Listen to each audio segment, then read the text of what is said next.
The Russian investigative project Hochuzhit has released a new report exposing the massive losses of Russia's elite special operations units, the GRU Spetsnaz, in Ukraine.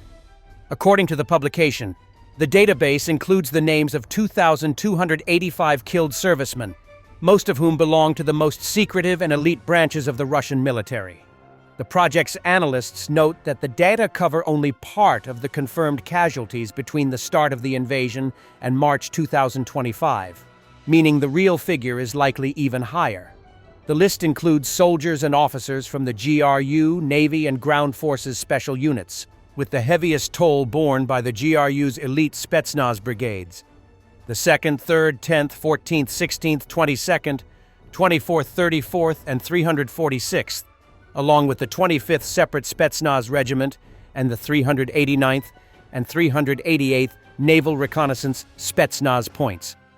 Also listed are combat divers from Special Underwater Sabotage Units, the 473rd, 311th, 313th, 136th, 159th, and 102nd, the Russian counterparts of the U.S. Navy SEALs.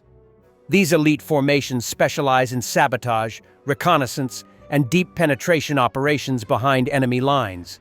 Before the war, Russia's GRU brigades were estimated to have a combined strength of roughly 10,000 personnel. Based on the newly published names, this means the GRU's Spetsnaz units have lost at least 20% of their pre-war manpower, not including the wounded or missing. The breakdown of ranks among the fallen paints a picture of the toll inflicted on Russia's elite leadership cadres. The list includes 98 lieutenants, 27 captains, 14 majors, 3 lieutenant colonels, and 2 colonels. At least 23 company commanders, 16 platoon leaders, and 275 squad leaders were killed, along with 4 chiefs of staff and 1 unit commander. In total, 718 served in reconnaissance roles, highlighting the frontline exposure of specialized units that were never intended for mass infantry warfare. Losses were uneven across formations and regions. The 10th and 22nd Spetsnaz brigades, both part of Russia's southern military district, suffered the heaviest casualties, 350 and 333 dead, respectively. Separate Spetsnaz companies attached to combined arms armies lost another 151 personnel. The geographic origins of the dead mirror the home bases of these brigades.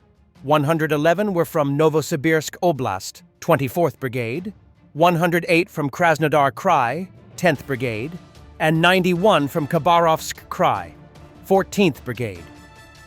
The casualty timeline reveals the evolving nature of Russia's war in Ukraine. In 2022, at least 563 Spetsnaz soldiers were killed, the majority during the chaotic early months of the invasion. In 2023, losses decreased to 321 as Moscow reorganized its special forces, limiting their direct participation in frontline combat. Between August 2022 and May 2024, reported monthly losses stayed below 43, suggesting a shift toward more cautious operational use. However, beginning in May 2024, Russian offensives toward Pokrovsk and Vovchansk, followed by defensive battles inside the Kursk region, forced the Kremlin once again to deploy Spetsnaz troops as assault infantry. The results were devastating. Within 8 months of 2024, the GRU's special forces lost more personnel than in the previous 2 years combined. The Hochuzhit report underscores how Russia's war in Ukraine has eroded the core of its most capable military units. Once designed for strategic reconnaissance and high-value sabotage, the GRU's elite formations have been drained in brutal trench assaults and urban battles, a use of force that contradicts their original purpose and training. Behind the numbers lies a growing problem for Moscow. Rebuilding the GRU's professional and highly trained corps may take years, if not decades. For Ukraine, the steady degradation of Russia's elite special forces represents not only a tactical gain, but also a long-term strategic advantage in a war that has already consumed much of Russia's best-trained manpower. In the Pokrovsk sector, a Russian soldier got distracted by his phone and took a drone right to the face. In Pokrovsk, Russian assault units are facing a growing nightmare. Ukrainian drones. Every advance is monitored, every movement tracked, and within seconds, precision strikes follow. FPV kamikaze drones now hunt armored vehicles and infantry in real time, destroying columns before they reach the front. Ukrainian operators coordinate with artillery and assault troops, creating a deadly network that leaves no room for Russian maneuver. What was once a secure staging area has turned into a drone killing zone, making every step forward for Russian troops a high-risk gamble. The cost of aggression for Russia keeps climbing, U.S. Vice President J.D. Vance said. Talks about this with Putin. Putin thought that was going to be a one-week war, easy, over, he accomplished his objectives. Now, 4 years later, he's losing thousands upon thousands of Russian soldiers every single month. U.S. intelligence sees no signs that Russia is ready to compromise on Ukraine. On the contrary, Putin appears determined to continue the war with even greater persistence, NBC News reports. A recent U.S. intelligence assessment warned that Russian President Vladimir Putin is more determined than ever to carry on the war in Ukraine and prevail on the battlefield, according to a senior U.S. official and a senior congressional official. The analysis, which was communicated to members of Congress this month, indicated the agencies see no sign Russia is ready to compromise on Ukraine as President Donald Trump seeks to broker peace talks. The assessment is consistent with how U.S. and Western intelligence agencies have viewed the Russian regime's stance since February 2022, when Putin ordered an unprovoked invasion of Ukraine, according to two other people with knowledge of the matter. But Putin is now believed to be more dug in than ever, according to the senior U.S. official and the senior congressional official. Facing steep Russian troop losses and economic setbacks at home, he is committed to securing Ukrainian land and expanding his country's footprint to justify the human and financial toll. The intelligence assessment found, according to the officials. In a sign of Trump's growing frustration, last week he called off a planned meeting with Putin in Budapest, Hungary. And for the first time since he returned to office in January, he imposed punitive measures against Moscow, slapping sanctions on two major Russian oil companies.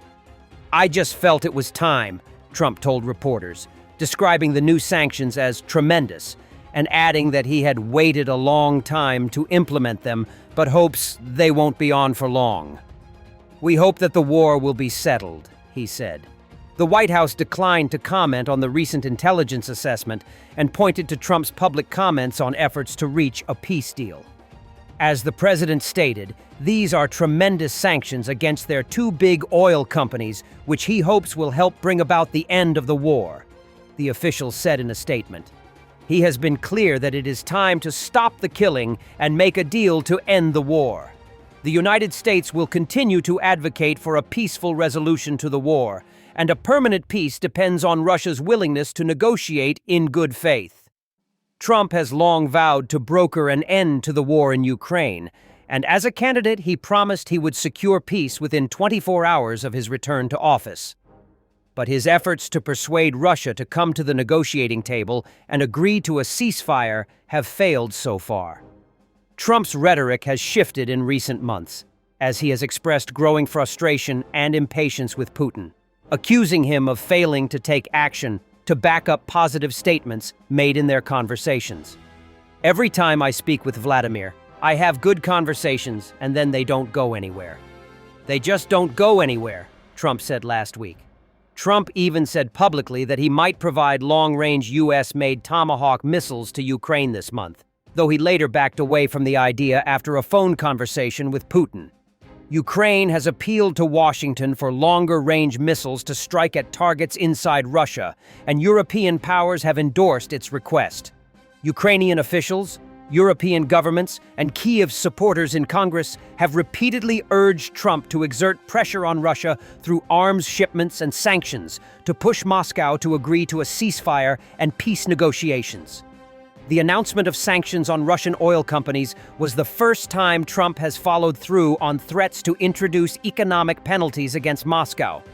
The new sanctions on Russia, Ukraine's drone attacks on Russia's oil and gas facilities, and European efforts to provide more weapons to Kiev's forces could alter the Kremlin's calculations over time, according to European diplomats, former U.S. intelligence officials, and experts. In August, the White House portrayed a summit in Alaska between Putin and Trump as a promising step toward possible peace negotiations. But the war has raged on, and Russia has stuck to the same hardline demands that would effectively disarm Ukraine, ban it from joining the NATO alliance, and block the deployment of any Western-led peacekeeping forces. Thanks for watching, and don't forget to subscribe.